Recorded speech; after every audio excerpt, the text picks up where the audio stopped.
Hey there, Squirrel Army. Today we're discussing why we challenge the norms in EDH. If you're enjoying the content here, you can join the Squirrel Army by subscribing. So the norms in EDH, like not the social norms, but the norms of cards, like it's been an established fact that perhaps a lot of cards get a lot of play, like Cultivate, Kadama's Reach. Why do we come up with these things to say you shouldn't play some of these cards that have been staple cards for so long or whatever? Um, like Phyrexian Arena, I've challenged a few of these different cards that are staples, and a lot of YouTubers have. Sometimes it makes an impact, maybe sometimes it doesn't. But again, I think it's one of those things that does come up when you're into YouTube and you see a lot of this sort of stuff. Why does this happen? Well, for one thing, it's content, and you got to get content out there. This is the world of being a YouTuber. But it's another one of those things that, the conventional wisdom. It's one of those things that, well, how long has it been since, that has, been a thing? Did they just reprint, Nature's Law in 3 visits? Oh, yes, they did. Well, maybe we need to look at that because, hey, now there's no real reason that you can't run Nature's Law in 3 visits because they just recently reprinted them. So that's a reason to say, hey, well, I don't need to run Cultivate and Kadama's Reach because, hey, I've got Nature's Law in 3 visits. And wow, they just reprinted Rampant Growth, even though Rampant Growth's not that amazing, but still it's at least 2 mana, so it's cheaper.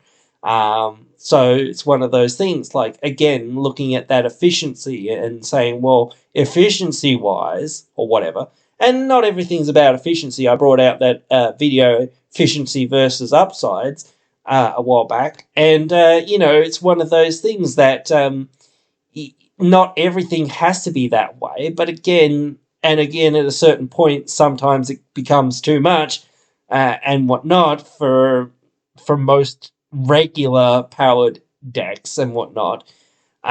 So yeah, it's one of those things that you find yourself on that slippery slope of upgrading and upgrading and upgrading because, hey, well, Mana Vault and Sol Ring and all the 0 mana artifacts and whatnot are just way better than all these other cards. And hey, might as well cut some lands too so that I can fit in as many of them as possible and whatnot.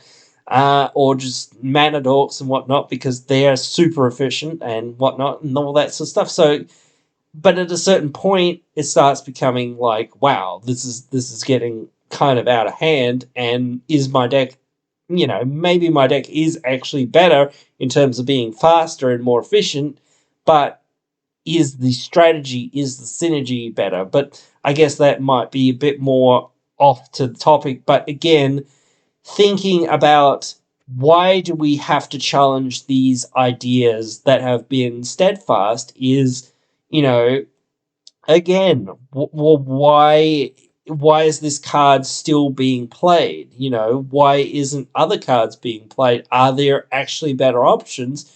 And some people have forgotten about some of these older cards that people have gone, we didn't think much of that card at first, but actually it's a really good card. Now that we've kind of realized what it can do and how well it can do, especially in the Commander format, and that's the one thing that does change a lot of things when you think about the scale of the game in Commander and the way Commander kind of works, because you've got 3 opponents and they're not going to just cast 1 spell per turn or whatever, or they're not always going to cast spells on their turn or whatever and that sort of thing. So things like Rhystic Study and Mystic Remora are way better because they scale to the larger pool of opponents for the game and for the larger amount of time and turns and availability for people to be casting spells on, their opponent's turns and whatnot and that sort of thing. So just looking at how powerful they are, it's one of those things. I'm not a huge fan of them, but that's just the way it is. I don't like the whole, are you going to pay one? Are you going to pay one? And I don't like having to try to remember it because it's just one of those things that it's just like, do I have to remember this? I would rather not, and I would rather just get my own benefits off of what I'm doing, but they're just so powerful. And even if their opponents do pay, you're taxing them so hard, even just with that, or, Ristic Buddy, quote unquote, or whatever, those sorts of things, that it starts becoming like, well, they've got to choose between giving you a card here and there, or not being able to cast all of their spells when they want to, especially when you get these things out early, or especially when you have multiples of them and whatnot. So it makes it easier, or especially when you have tutors for them and things like that. So, again, going back to old cards, sometimes, oh wow, suddenly a new commander or suddenly another new card that's out there changes the dynamics of this card. Or, like Muldrotha really changed what Mystic Remora could do because, again, you can just now let it die and then, wow, look, it's back and it has no counters on it. And you can do that every few turns or whatever.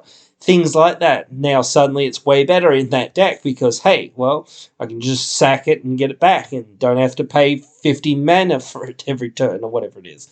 So, like reassessing it when a new set comes out. Okay, did this card get better?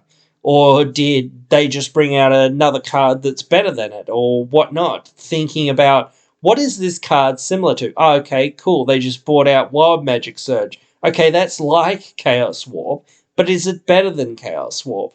And maybe do I want to run both? Maybe, if I'm in the right deck or whatever, or in the right colors, or don't have good removal for certain permanents like enchantments or whatever, or even artifacts sometimes.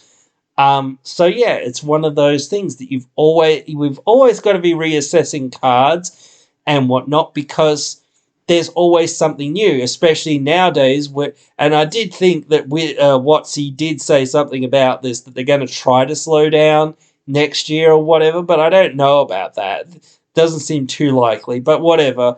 That's another discussion for another time, really. But it's one of those things that they have been absolutely hammering us with new releases every few minutes. In fact, they're, right now, just after the release of Jumpstart, which was just after the release of Brothers War, which was just after the release of something else, I can't even remember, which is the product overload that, people are feeling.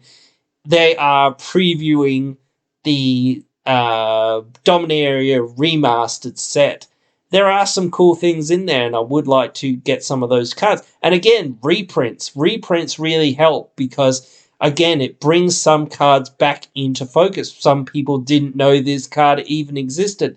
There's a few cards that I recently looked up that were from a certain set, and I'll be talking about them in an upcoming video, but I was like, wow, I didn't realize this card was actually part of a cycle and whatnot.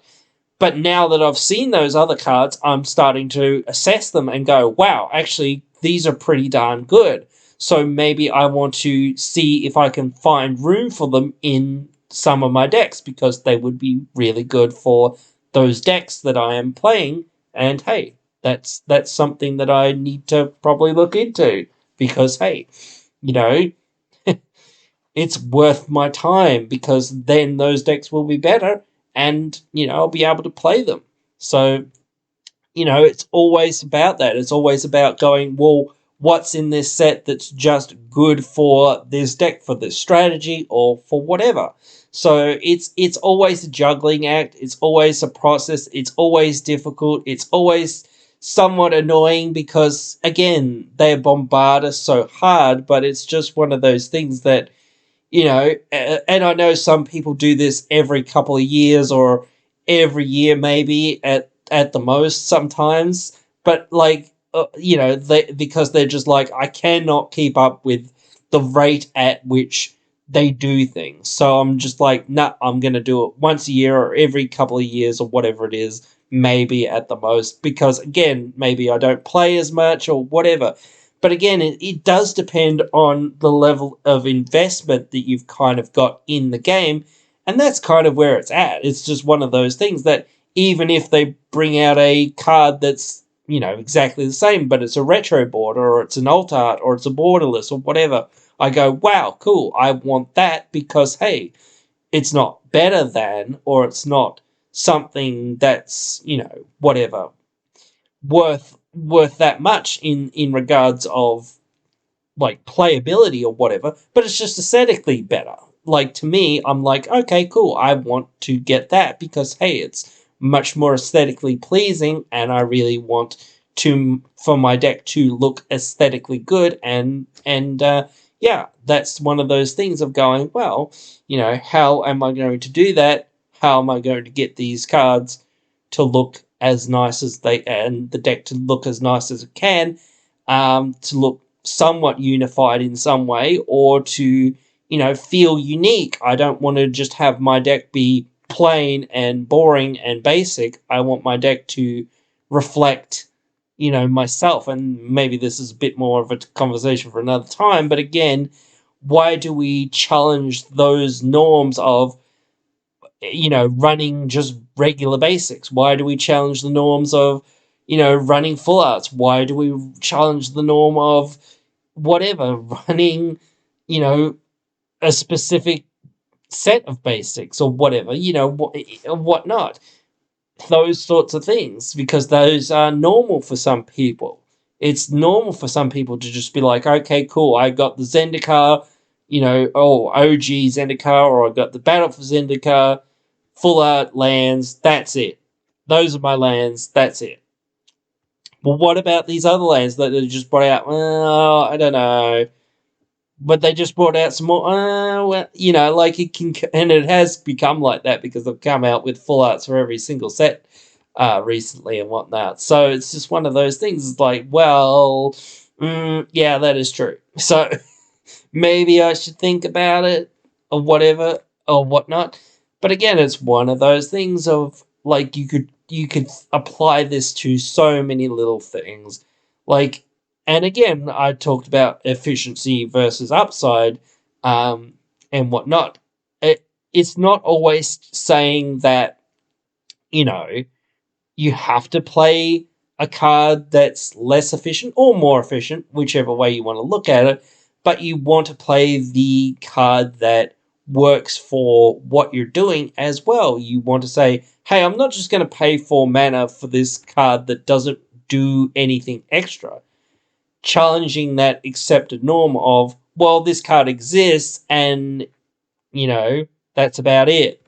Like, well, I could just run something that's way more efficient, but again, I could challenge that norm of, hey, well, that's what everyone else does, and try to look for something else and go, wow, I actually found a spell that basically no one seems to run, but still is fairly good, fairly efficient, and has an upside for the archetype or for the strategy or for the synergies that I'm working with.